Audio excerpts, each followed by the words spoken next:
4th day of January 2024. I'm joined by hot stocker Paul Hill, full-time investor, full-time equity analyst. You know what, fella, how's the new year treating you? How was Christmas and the festive period?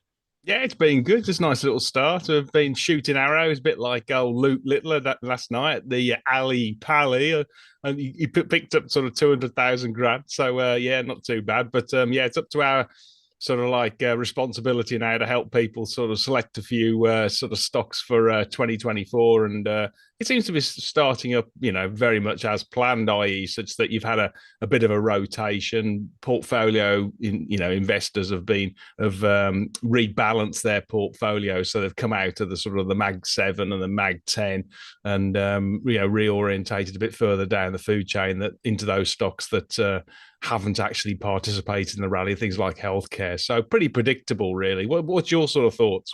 Well, my thoughts, first of all, is no way is that guy 16. Literally, I went to Tottenham, right? I went to Tottenham, watch who was it? Tottenham, Bournemouth. And literally we could see Madison, who's he's injured, but one of the players in the box with Luke. And one of the guys said, "Oh, that's Luke up there with Madison, one of the players." And Madison must be, I think, mid-20s.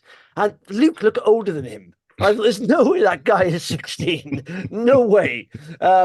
Phenomenal darts player. Unbelievable. And secondly, you say it's our responsibility to help people make some money. I often think, right, a lot of the time, it is, this is one of the things you've always learned. I find good investors always take responsibility for their own actions. And I think it's one of the biggest things you're going to learn. Whenever you sort of, like we'll talk about ideas, and that's what they are. Some of them may not play out, okay? But if you invested on the back of an idea we've had and not done a lot of research, and it doesn't go to plan, you can only lay the blame at yourself. You have the password to your broker account. It's your money. Take responsibility. Do lots of research, because we may be completely talking nonsense, maybe talking bias because we own. And once you're invested in the stock, you become subjective. You got money in the skin in the game.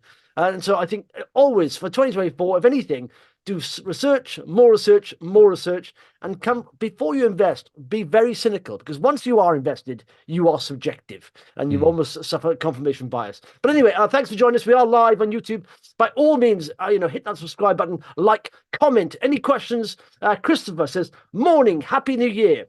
Yeah, and I do think it's going to be a good year for the markets, but I do think the economy is going to get worse. So I think we're in a sticky, maybe we've seen the US markets, they've rallied like crazy. It's insane what the American markets are doing at the moment, I think. Let's just delve a bit further into that, just because obviously I think it's important at the start of the year to sort of like put that macro view, the sort of overlay for our stock picking. So you believe then the economy is going to take a bit of a dive, do you? Oh yeah, absolutely. Yeah, I mean, the UK is that the UK, Europe, and the US all simultaneous? The thing is, we suffer from, like I said, the US is our moon. It affects us, gravitational pull. Whatever happens in the US sort of happens over here. Even though our markets are largely, decent value compared to the US, it'll still be affected by sell-offs in the US. But I do think, the economy is going to slow down. It's the medicine, isn't it, of what central banks are doing? It's what they want to do. They have to slow down, demand to bring down prices. And will that be a soft or a hard landing, Justin? Well, do you know what? It's funny they do this terminology, but I don't think if you ask anyone, shall I give you a definition then? Shall I give you a definition? A soft landing is GDP, say, round about zero, slightly negative. A hard landing is a bit of a deeper recession, probably round about 1% negative. And a no landing, which is what the market's currently pricing in, is roughly round about 1% in the US and 0.5% in the UK. I think generally nobody knows. And I think so. I thought you just said you did. No, no. This is the thing, and I think there is going to be. This is the economy the economies are slowing down. It's going to be a rough patch for the real economy. Now, what the markets do is a little bit different, of course, because they're steered by central banks and what they're saying. And if we are going to have a tough economy and people being laid off, losing jobs, then central banks will have to step in, and so the markets will sort of price that in.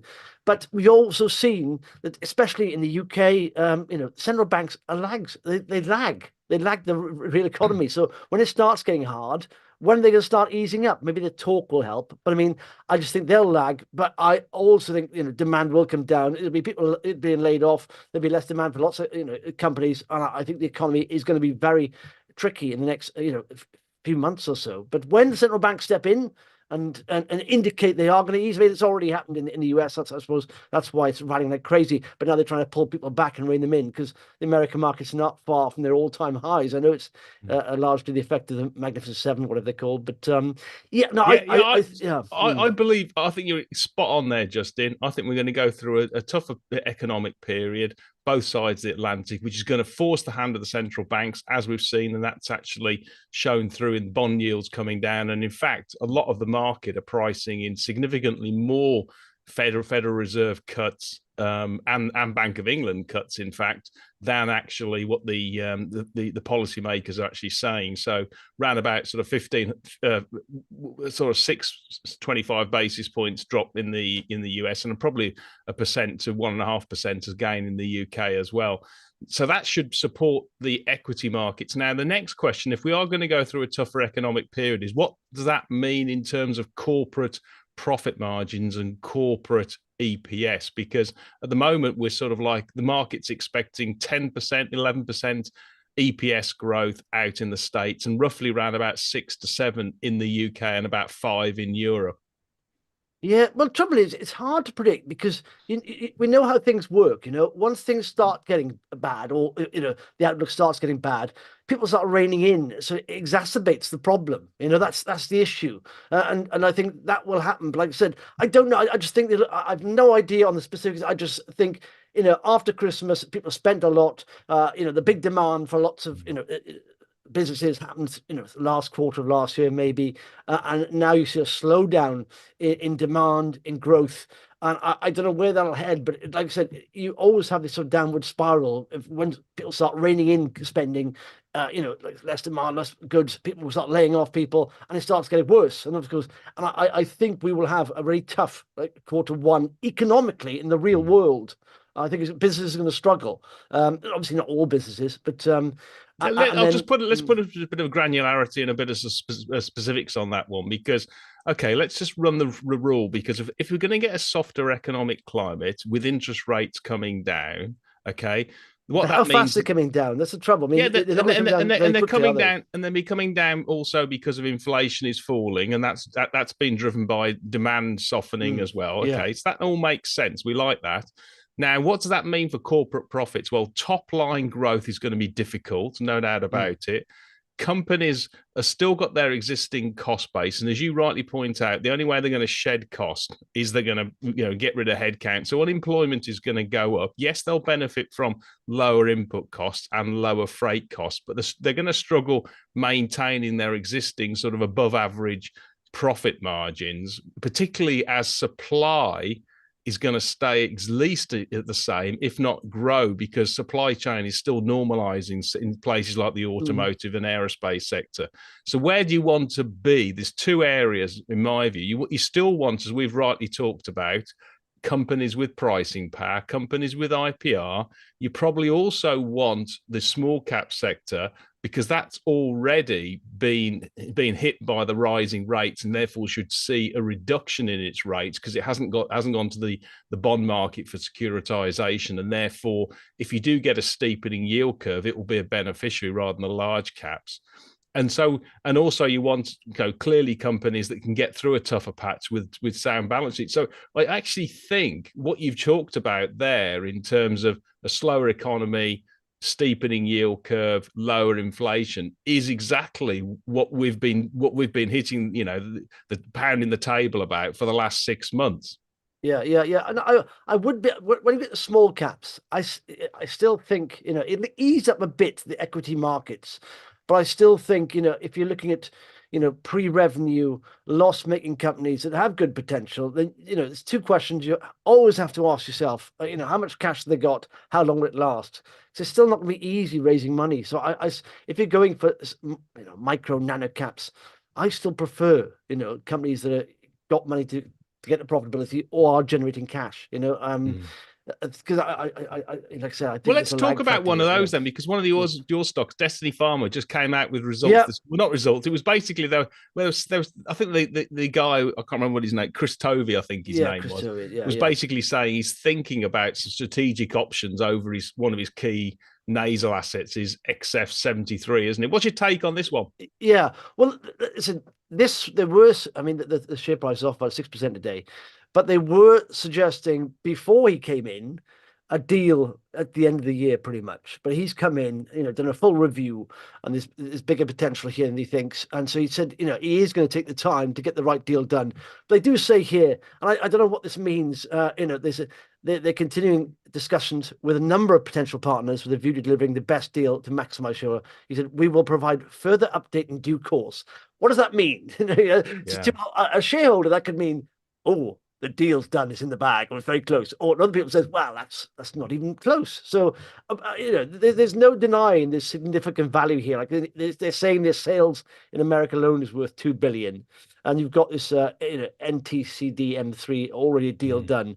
But what I do like here, like I said, already, you think loss-making companies, how much cash they got, how much they're going to last, and they say they're planning through to Q20 to 2025. To me, that's fine. I'm going to Mm. sit here and wait.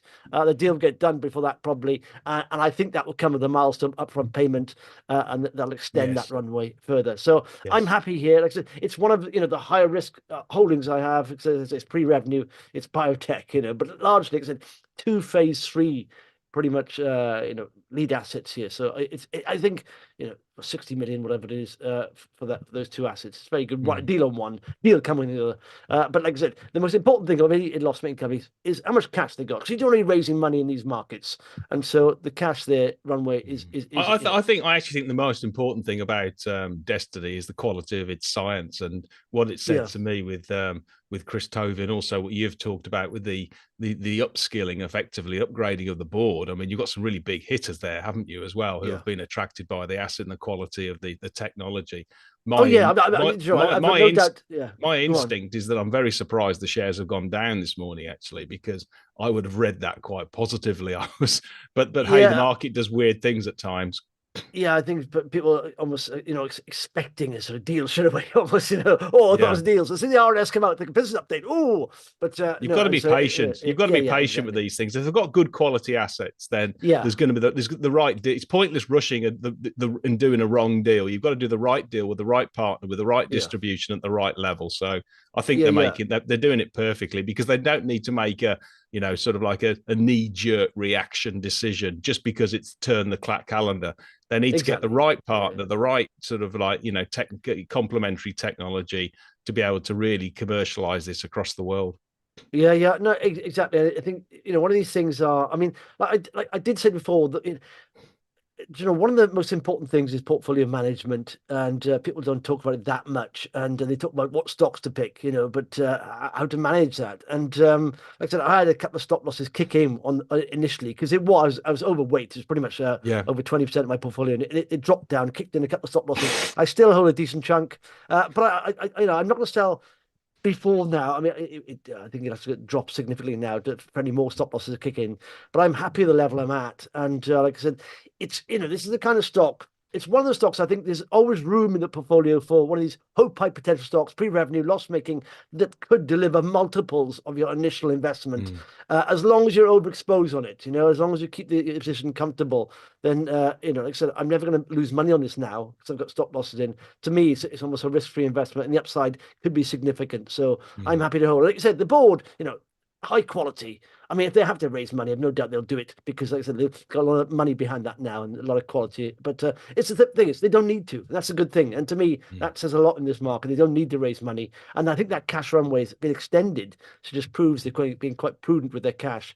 So yeah, I'm happy there. I think They're fine. I mean, mid yeah, 2025, that's plenty of time to do strategic stuff. So yeah, I've yeah, got no, in my exactly. view, got Well, no problem. Now if another they don't, one which if they don't do it by then, we question the quality of the board. Yeah, another one which also sort of like fits that mold is Lunglife AI, and they yeah, came out with stupendously good yeah, sort of like validation study results for their lead lung LB early stage cancer diagnostic or blood Yeah. draw test, etc., on Tuesday, and obviously the shares shot up on the back of it. I mean, just really confirmed how how good the science is above its existing standard of care, which is largely a CT scan. So they came out with a positive predictive value of 81% compared to a CT scan of 60%.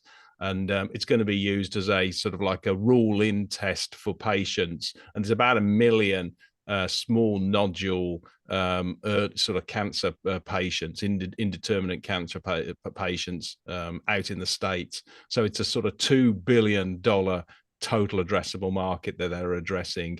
They're going to soft launch it first. They're going to do an early access program, which means just getting all the sort of like the how the utility of the actual test in hospitals, get that sorted. Also get the insurance, all that sort of sorted, and the billing and all this sort of stuff. And that'll be about 3 months to 6 months, and then they're going to really drive it. And I think it also, I mean, given how good the technology is, and it's really sort of like it's first in class sort of technology, works off circulating tumor cells, and it's got the AI side of it as well. The board will probably also explore options in terms of how to actually take this one to market, not only in the US, but first of all, but also worldwide. And there's you haven't got to look too far, because on the board as one non-executive director is Sarah Barrington, who's the CEO of Verici, and she brought on, and she's got basically again a best in class or first in class test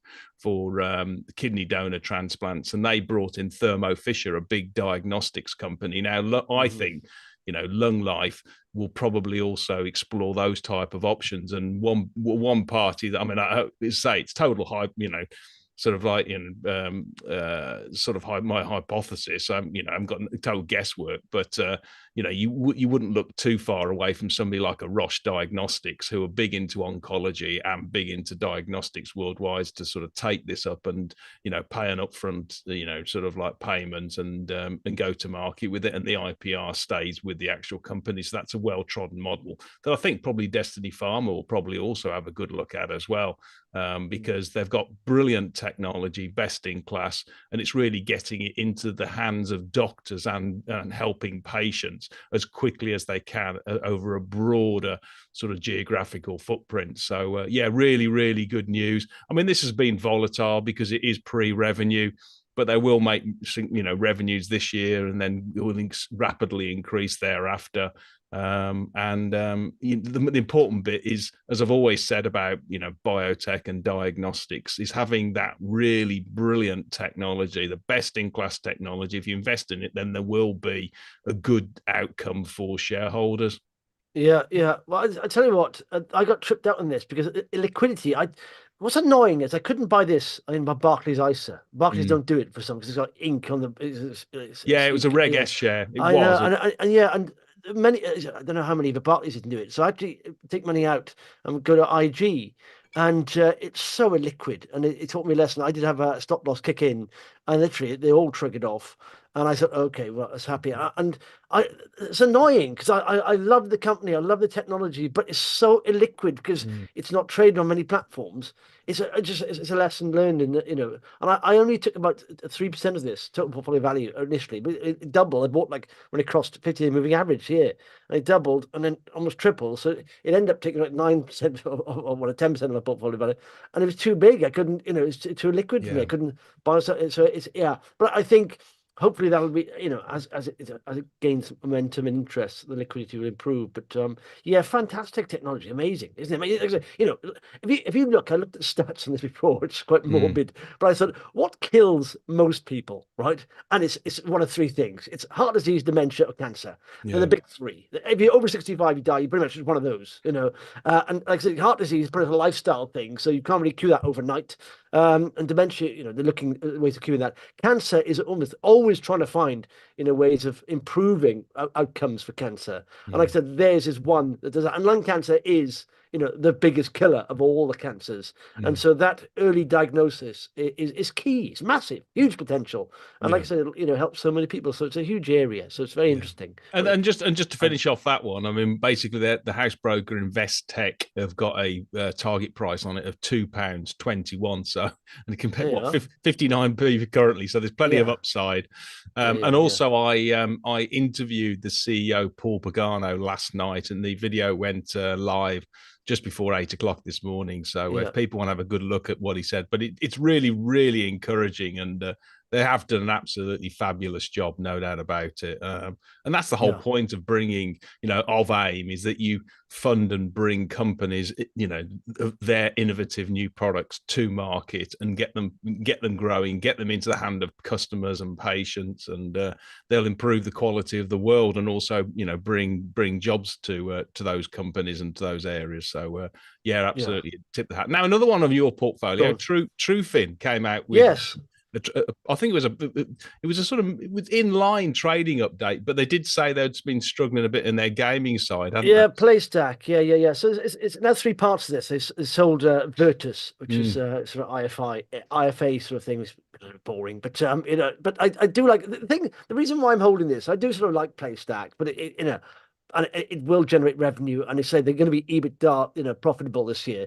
But there's been quite a few delays. They've done platform deals, and mm, there's been a few delays on that. Nevertheless, top line growth is going nicely. And it's up 32% pretty much to 20.2 million. So they are again funded to profitability, which I quite like. But the thing I like here is Otago, and I think it's a best in class. I mean, auction is very stable, so long-term contracts with councils of 3 to 5 years, pretty much. But the sexy stock here is Otago, and I said it's been partnered up with Lloyd's and Sage. There's other deals going on, and that is where I think this is the kind of company you want to search for. It's like a mm, software company that's come from nothing, and now two FTSE 100 companies are using it because it's best in class. I mean, Lloyd's did have their own solution, not as good as Otago, and Lloyd's invested in Otago. That says a lot to me, and that's what I'm looking for. And this year, and maybe next year as well, you'll start seeing the revenue growth in Otago picking up massively. And so to mm. me, that's the one of interest. And I think it's literally, I think it's going to get stronger as well in this environment. So Yeah. yeah, I do like Just it. But it's my just having question, been my go on, go on. my question is, if it's making 20 million of revenue, how come it's not profitable? The adjusted EBITDA, particularly as PlayStack is actually just reaching break even. There's a bit. Well, I don't know if obviously what software companies, big software companies, they take a lot of development going on. So I just think it's that sort of back end development integrated into Lloyd's and Sage. It's taking maybe I don't know upscaling in workforce or developers or whatever. But Like I what said, so once what are that's the away, what are the gross margins on it? I mean, I'd have thought they'd I don't just know. I have to be get my spreadsheets up, but I'll look. I'll literally. I'll have to look. But okay. I'm just yeah, that yeah, be that's the one thing which when looking at that. I mean, it's obviously very high absolutely. growth, and it's in a nice place, got great partners, but be something I'll just have a quick look at. Yeah, no, I think that, let me just show a quick look. In fact, you talk about something else. I'll find my spreadsheet and I'll show Yeah, you I gross mean, margins another and it's one, fine. another Go on. one which came out with a sort of an update today was Inspiration Healthcare, and as you know, Yeah, this yeah. one does neonatal sort of like ICU and baby warmer units, etc., that it sells into the UK and Europe and around the world. Anyway, it's had a pretty much a really good strategic deal. It wants to get long term. It wants to go into the US, and obviously that's the biggest medical market in the world. And rather than actually building that capability with distribution, it's decided to actually buy it, and it's got one of its top performing neonatal sort of ICU, baby warmer units, etc. It's seeking approval from the FDA, and hopefully going to get that later this year, and then launch the product in 2025.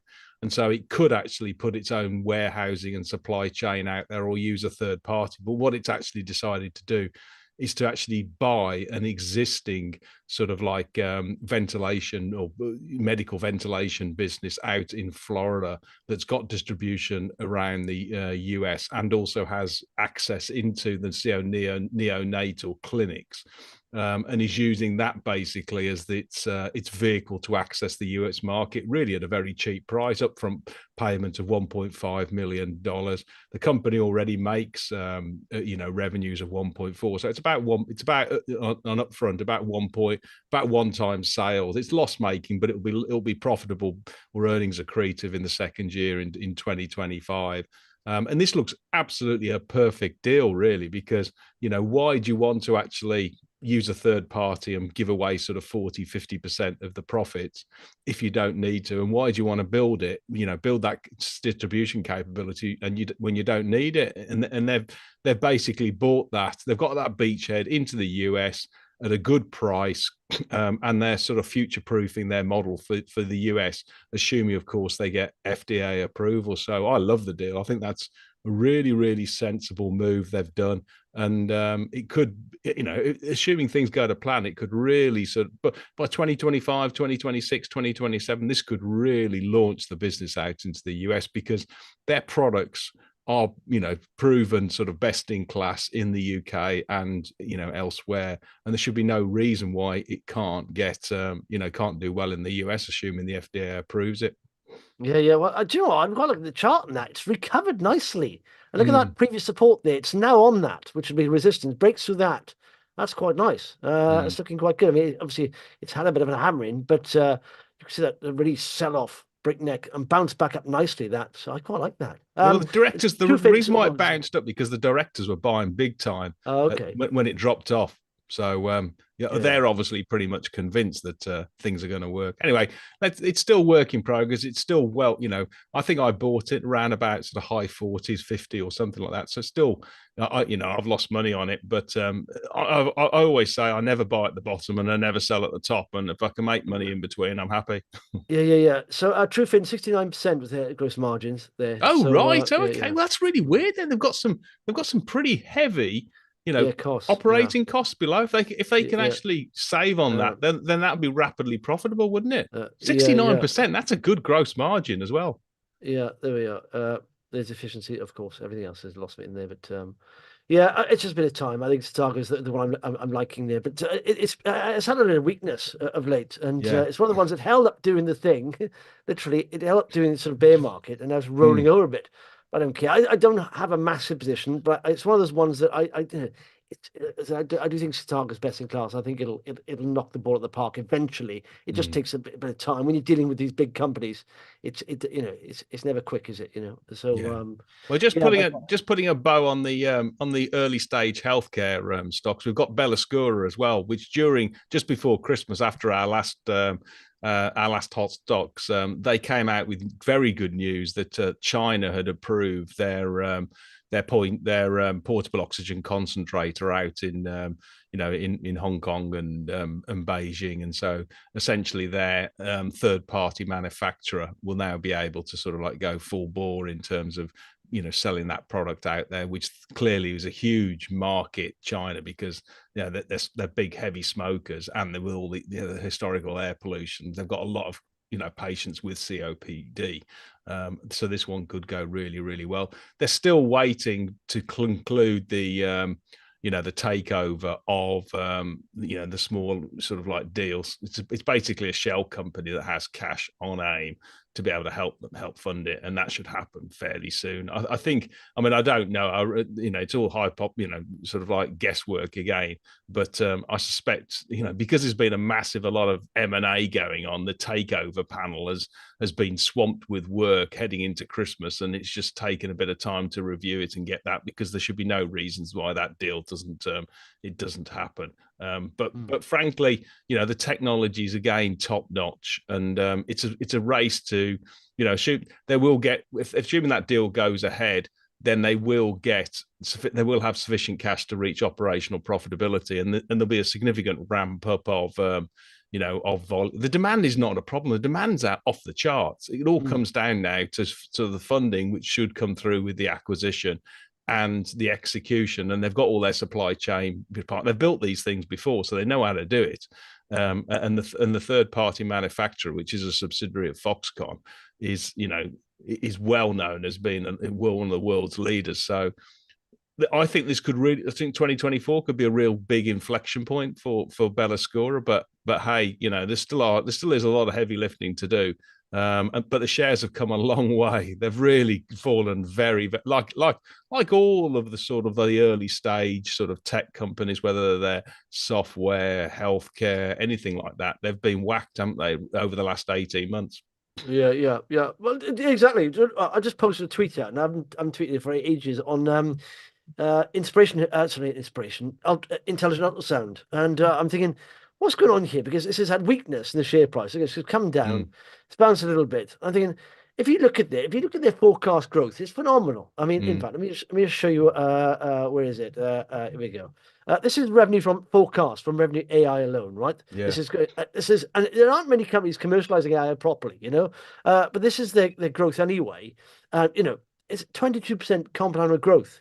They're literally, the 30 million market cap. They're going to be forecast for 2 times sales, very much, and they're going to be profitable on current funds. So I think the biggest ultrasound manufacturer in the world is using their equipment. Mm, It's AI stuff, and I think, what? I don't understand how this is. The potential here is huge, but it's very illiquid. It's sluggish, just moves around a bit. And I'm thinking, what's going on here? I see companies that are pre-revenue, with mm.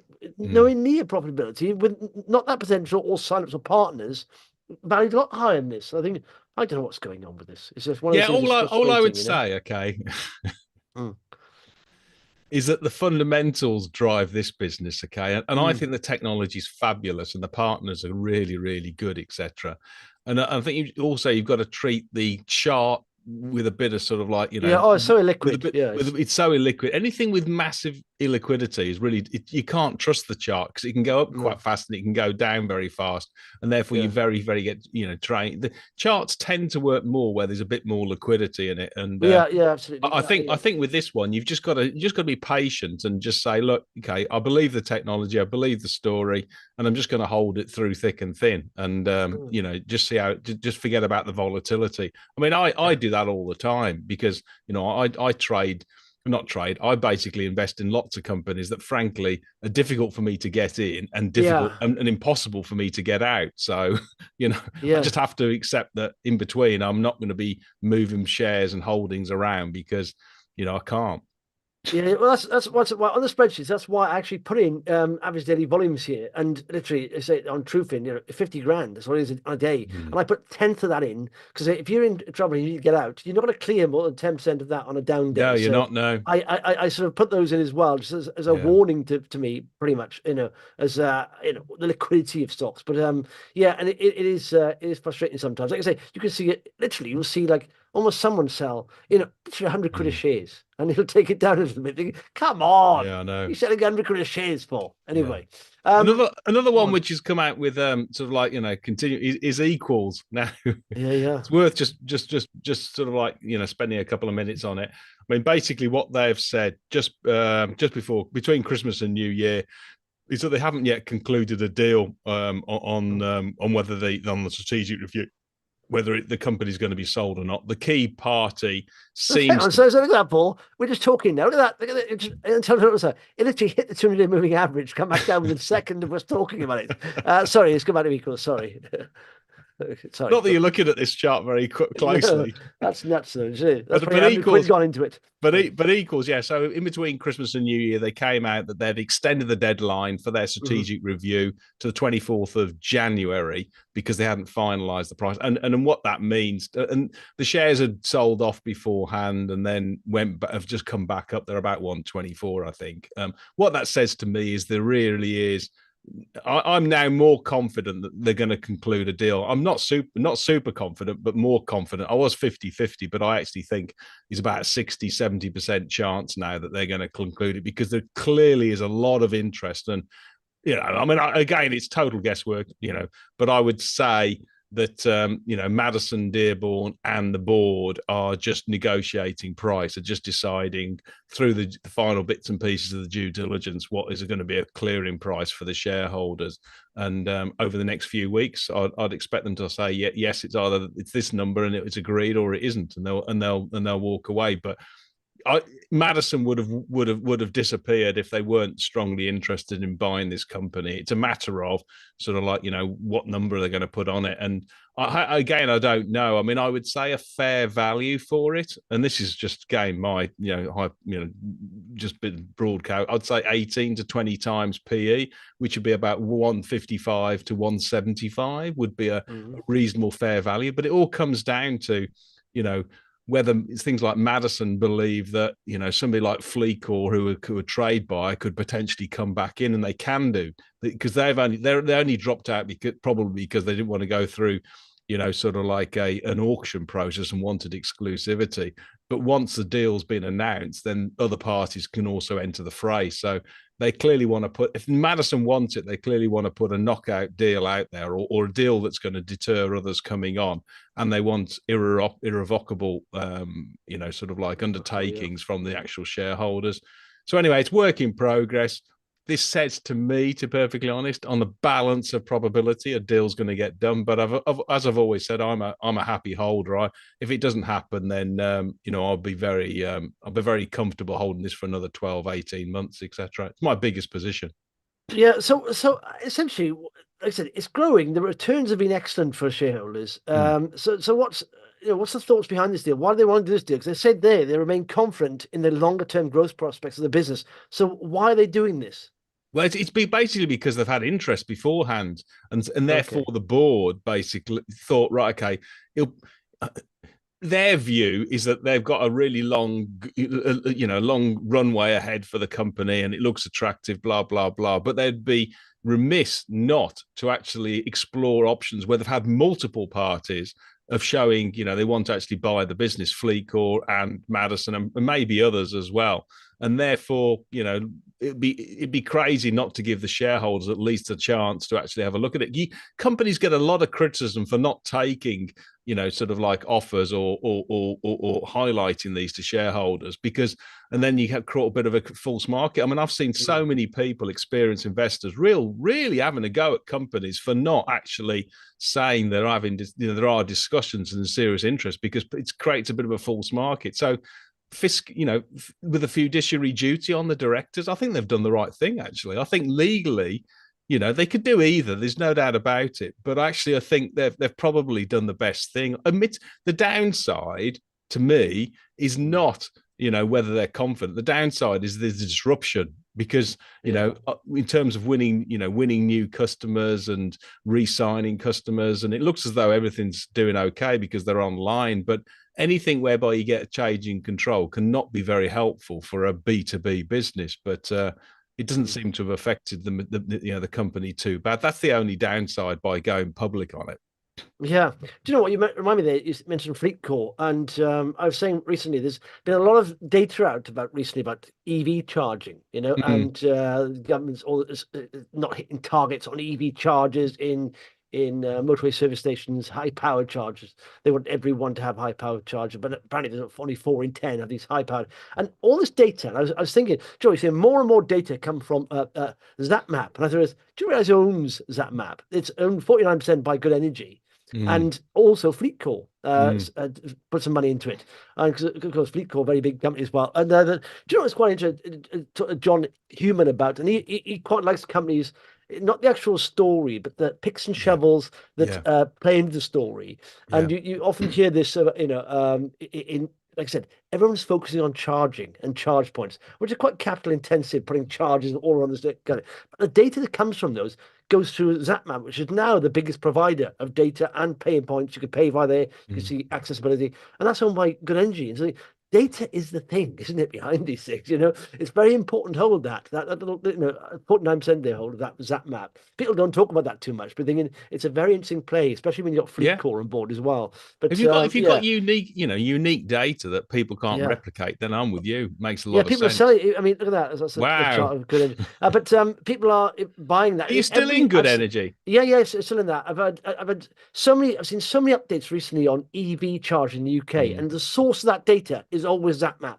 And it's almost like, we see, I likened it recently to like, when you see businesses going through difficult times and red flags. And you see Begbie's training always used by the BBC a lot. Mm. Now on EV charging, any data and stats on EV charging, ZapMap is behind that, and you realise that's really. And at the time, I didn't think, what's the data about? How can they make money from that data? But you realise now they are the source of all Yeah. EV charging data, pretty much, because they are number one provider. So it's Mm. yeah, it's going well. And of course, you've got the business as well, which is profitable, plenty of cash. But yeah, no, it's Well done very spotted. well. I mean, you've done Yeah, really well on that. I mean, I've got to tip my hat to you there, Justin, because you bought it what about I don't know 9 months a year yeah, ago, and you were yeah. banging the table for a long time, and and you were saying this is massively undervalued, and in terms of obviously the cost of living crisis and helping companies and all this sort of stuff, and then it just suddenly took off. Yeah, yeah. Well, I have the same frustration, like I said, with intelligent ultrasound. I think see that getting taken out. I see it getting taken out at multiples where it is, pretty much, or a high premium, not multiples, but a high premium. Or Yeah. something's, like I said, sometimes you've got to believe your instincts. You can be wrong sometimes. And don't go to, and the only protection you have against that is like a portfolio management. Don't go Mm. overboard on something. But sometimes you've got to believe the instinct that there's a great business, because that's what, if you're an investor, that's what you're looking for. It's a great business. It's not a trading opportunity. It's a Mm. great business that you want. Even if it wasn't listed, you'd want a little share of that business, or you want to own it, outright. Mm. And so, good energy and like intelligent ultrasound are like that. And anyway, I think, like I say, in the end, it'll intelligent ultrasound will come good, but it's just a matter of time, like you say. So frustrating. I tell you, Mm. what, I'm talking about the reason why I talking about the economy getting worse, and I was looking at this. I did buy a stock recently that I've had in my eye for a while, and I was questioning the scale of it. I thought, do you know what? In the end, I just bought it because I thought I don't think the economy is going to get any easier. Businesses are going to have to, find sources of money. They're going to be paid late and all this. And so I bought Time Finance, and I've Oh, known it for okay, a yeah, long time. I yeah. mean, they are doing what the banks are not doing anymore, and that's sort of loaning to. This And is they the had a one. change. This is the old 1 p.m. company, isn't it? Yes, 1 p.m. I talked to them when they were 1 p.m. quite a few times. But during COVID, of course, they had a hard time. Mm. And because, like I said, the businesses were shutting down. But they had a new CEO and refined the strategy of loaning off their own book. Anything that's too risky for their own book, they broker out. Mm. They'll do invoice lending. But I just look at the figures on this, right? And if you look at this, these are the figures. So pretty much, this is, May 2023, market cap 31, enterprise value 32. This is the net asset per share 67. I mean, it's 36, but it literally, revenue 27 million, operating profit 4.3, cash flow They also positive. basically do subprime lending, don't they? Yeah, yeah, yeah. Well, no, to any small businesses that can't get loans from banks, and banks So apparently, basically yeah, subprime lending. yeah, but no, but banks are increasingly reluctant to lend to small businesses. Pretty much, that's what they're saying. Yeah. So So yeah, anybody who can't get a bank yeah. loan, basically. Yeah, yeah, yeah, but hang on, the banks, so are being very careful, so yeah, but they are quite. This is the thing they said It's they a do skill. Let's be still, clear yeah, about it. It's a it's a skill. skill, yeah, This is a sector, yeah, that basically they're that people, lots of people don't want to go to. So it's underserved.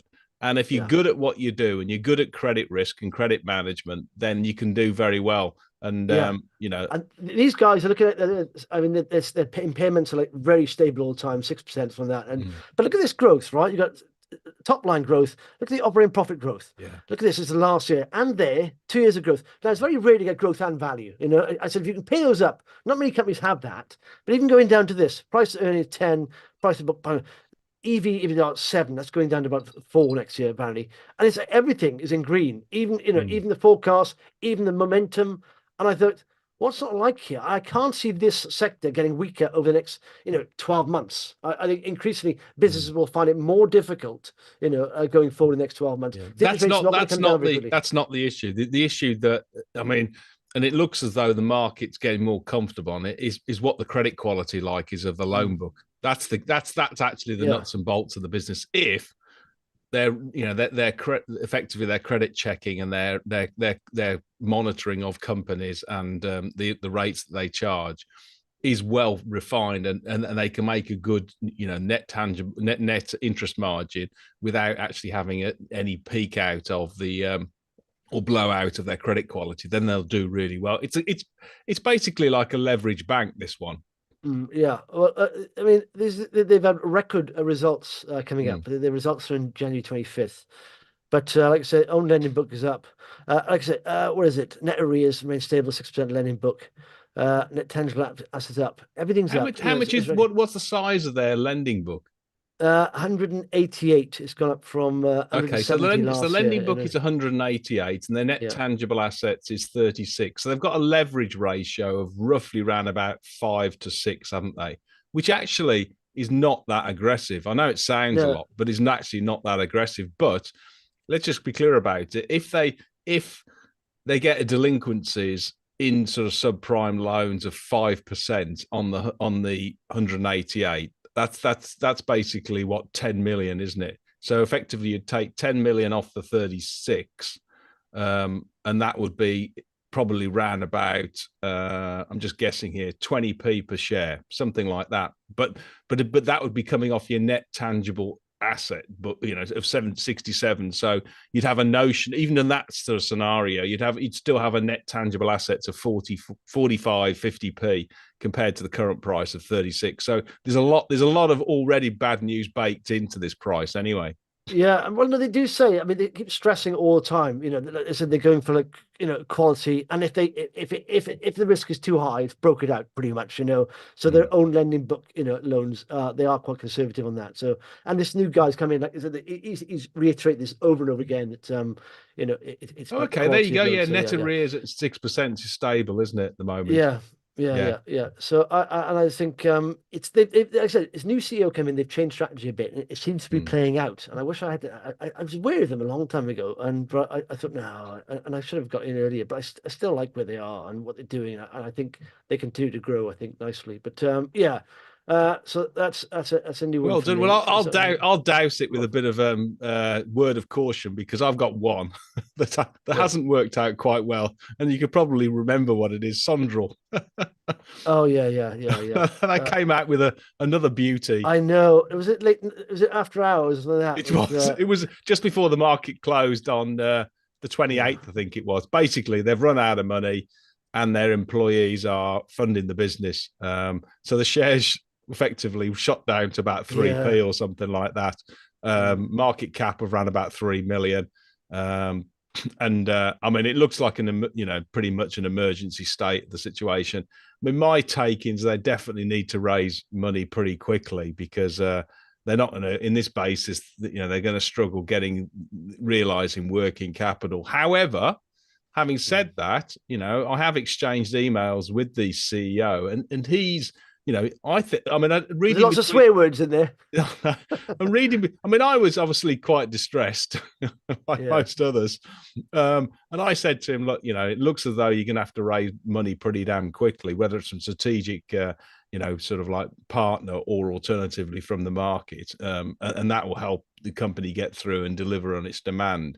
Mm. Um, my instinct actually is that he may, and I do go may on this because I really don't know. My instinct is he may have some rabbits here that he can pull out of hats, and if he can, then the shares will respond favourably. But let's be clear about it; it is extremely high risk in my view. This one, and even at these levels, I've not been buying any, I've not been selling because I actually think there's a low chance that it could recover quite a bit of the actual damage.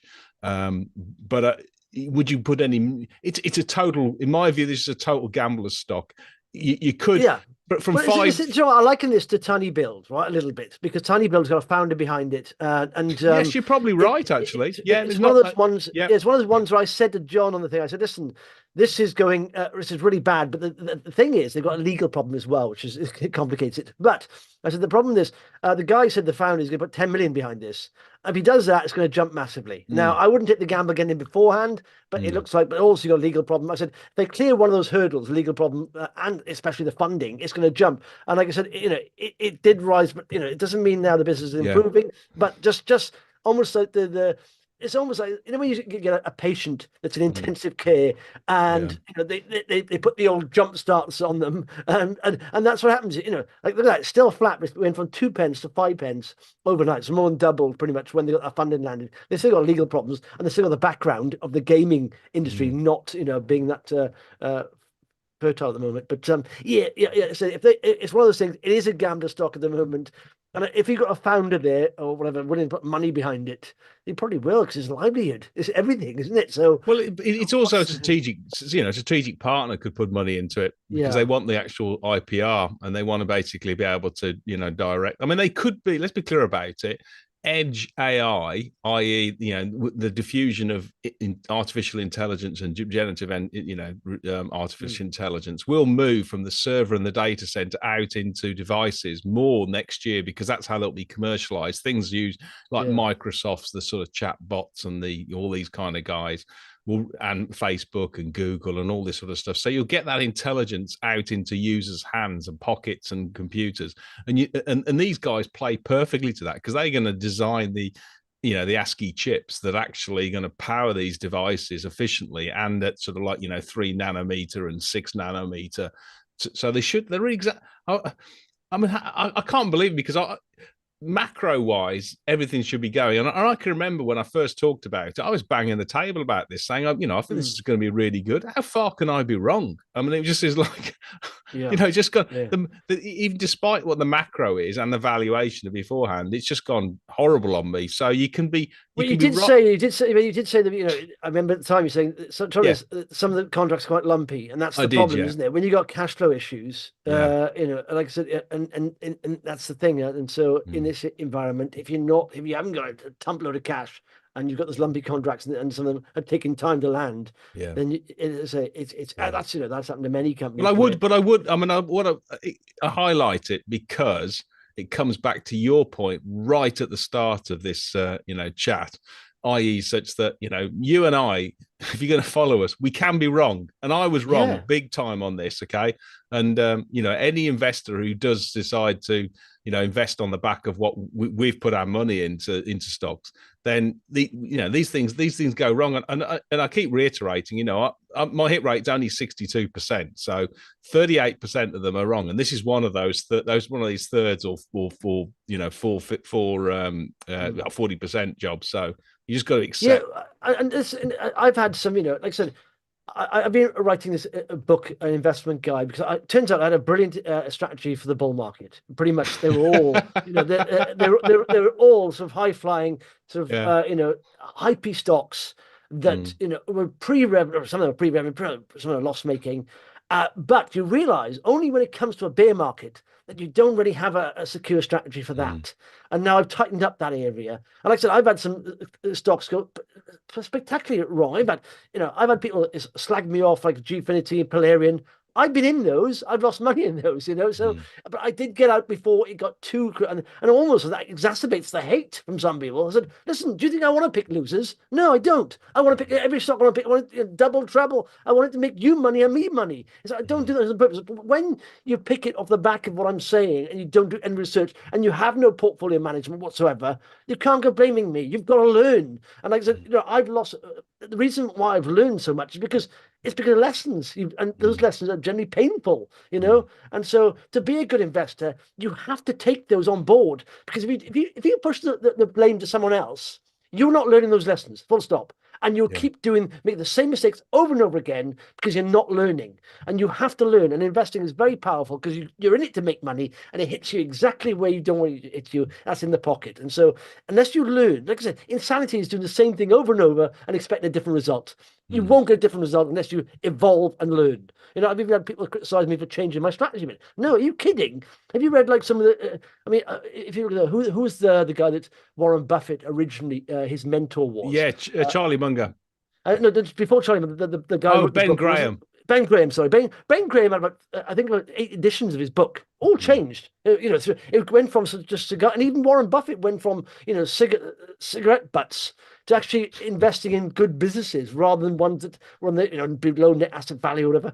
He went to actually companies that had tangible value with brands and all that stuff. He yeah. evolved completely, and that's how Yeah. he would never have got into Apple, his best performer ever, if he Yeah. hadn't evolved. And so you have to evolve, And I think some of the best lessons you learn is in a bear market. Absolutely, it is. And I've evolved massively. I think I've learned more in the last 2 years than I've ever learned in investing in my Mm, entire, time doing it. So yeah. yeah, so people, it annoys me a little bit. You find the people that blame you will never be a good investor. because they never take the lessons on board ever. They always blame you. They won't blame themselves, and they won't learn the lesson. So it's annoying. So anyway, like I said, we The, always want to pick winners non-stop. the, I want the, you were 100% record, didn't we? Really, no, So no. And the other side of the coin is even if you decide, okay, I'm going to dial down the risk. I'm going to get a company with a fantastic franchise, massive IPR, big company, generating shed loads of cash and good margins, and it's a you good select. example. Yeah, I was actually going to say, blood, right, what happened there? JD Sports came out with a profit warning today. That was they are one of the best performers of all time, on the Yeah, market. And wow. look at the JD Sports came out with a profit warning. And in fact, Phil just mentioned that on. I did see it earlier. I said, "What are they down?" So he said, "Phil, I've got a small position, profit warning. Personally, I'd love it long term, and when the dust settles, I'll look at it again." Yeah. So I'll tell you what's quite interesting actually on that, Justin. And yeah. I know we didn't talk about it because we're neither of us in retail, but you could have started sniffing that one out just before Christmas. Do you know what the big tell was? No. What? What's it called? Nike came out Oh with yeah. quite a big trading, Yeah. basically Yeah. profit warning just before Christmas. They lost 10%.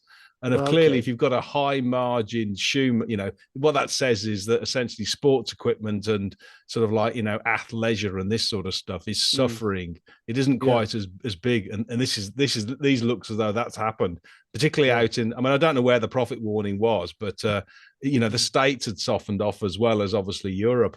Yeah. That's really that's a good Down example. 20% That's a today. Yeah. that's a good example of looking at other companies in that sector, in the same sector for smells about how the business is doing before you get hit because you could have probably preempted some of there was a definitely a downside risk from Nike because they're just effectively the poster child of the whole sector.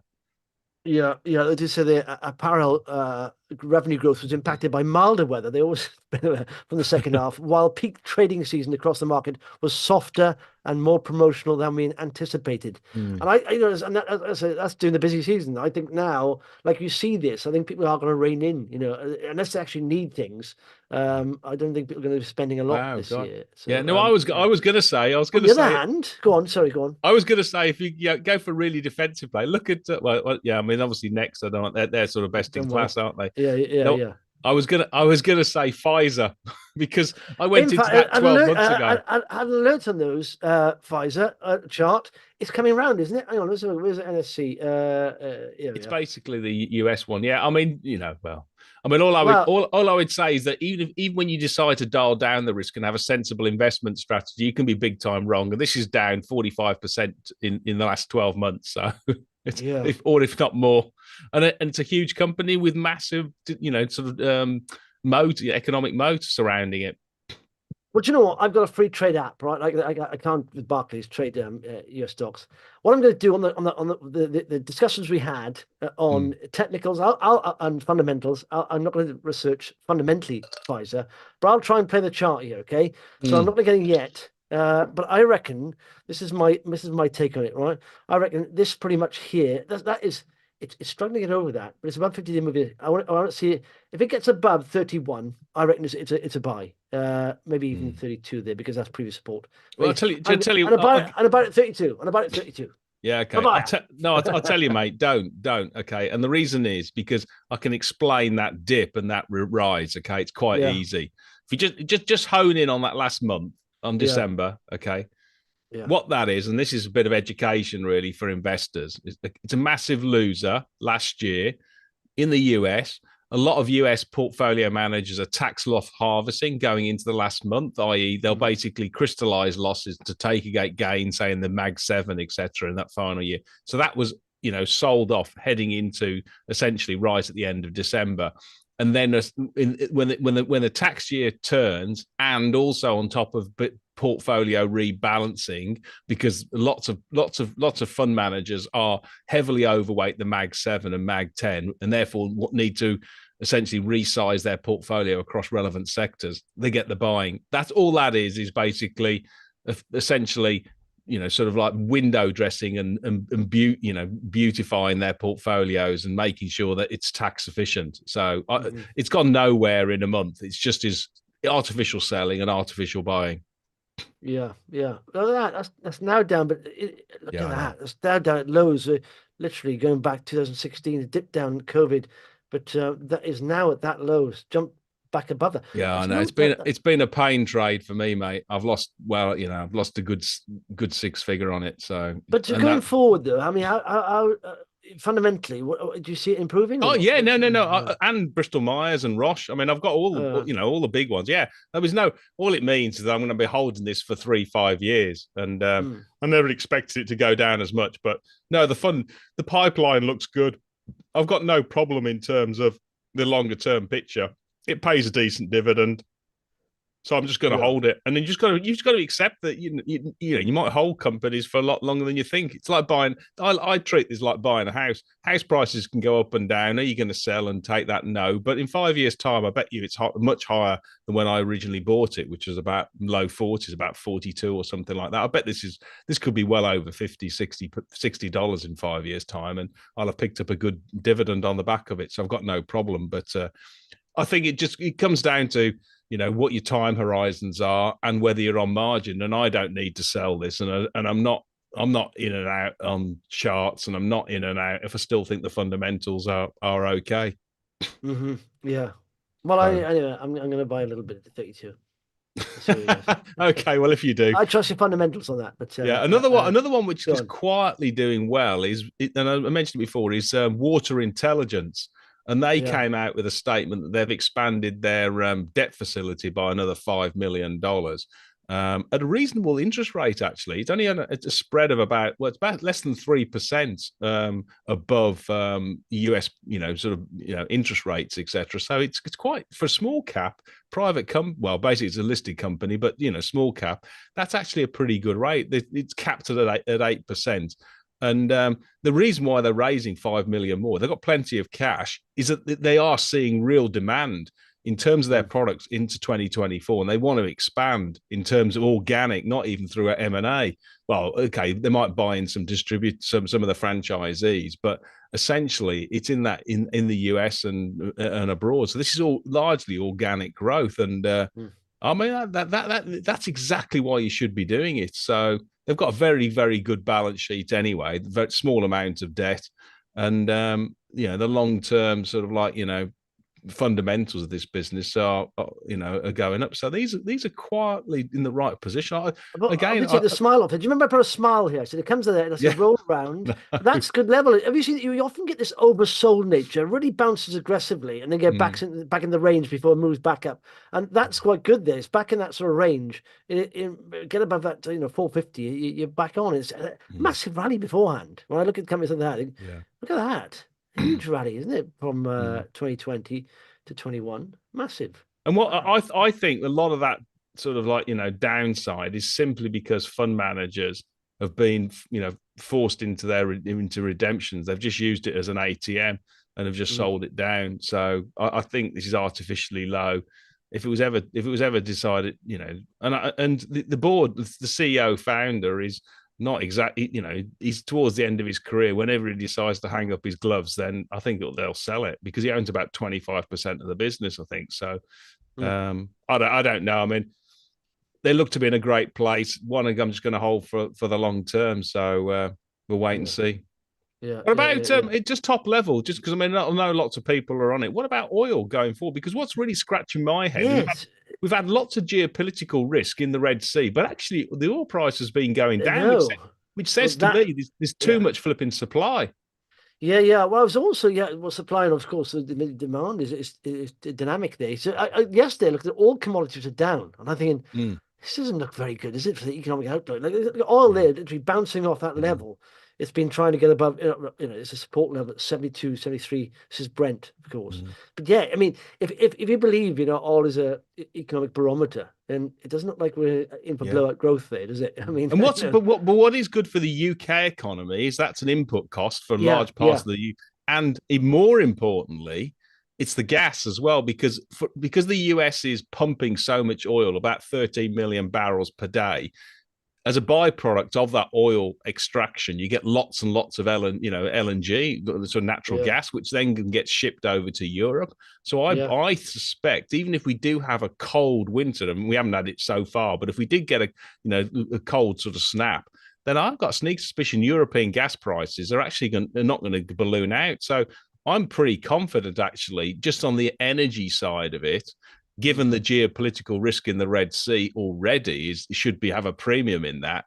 I actually think, basically, a lot of people who have this as an input cost are going to be okay. I don't think it's going to risk inflation. I think we've nailed inflation. It all comes down to those lagging impacts of the higher interest rates. What damage has it already done? Hmm. And then also hinges on how quickly and the central banks recognize the danger of a hard recession and then turn the dial. And I think a lot of the thing about the markets anticipating much steeper decreases in interest rates compared to how the central bankers are viewing it is simply a reflection of, actually, unless they do move it quickly and deeply, then we will get a hard recession. And they're assuming that we're going to get a soft landing or a no landing based on a fast response reaction from the central bankers. Yeah, yeah. Well, what's odd, one of the most reliable trades you can do in natural gas is literally coming to September, October. It tends to rally, and Mm, this did here, but collapsed straight away afterwards. It's yeah, almost like yeah. weakness there. Technical traders maybe bringing it up. I don't know what's happened there, And you and wouldn't then have just thought so, basically would you? collapse. Not given what's happened in the Middle East. Yeah, very odd. Marvelous. Anything else, Paulie? Anything else to look at? No, I think we're probably pretty much there. Oh yeah, just one thing would be crazy not to have a chat about. Bitcoin, mate. Is that a joke or what? Because it's now over forty thousand I dollars. know. I just genuinely think it'll collapse. No, because I think it's all based around hype around the ETF, and Yeah, of course, is also there's also the dollar play there. But I think it's one of those things you can't predict. It's a wild chart. yeah. You think it's going to collapse, and it just rallies like hell.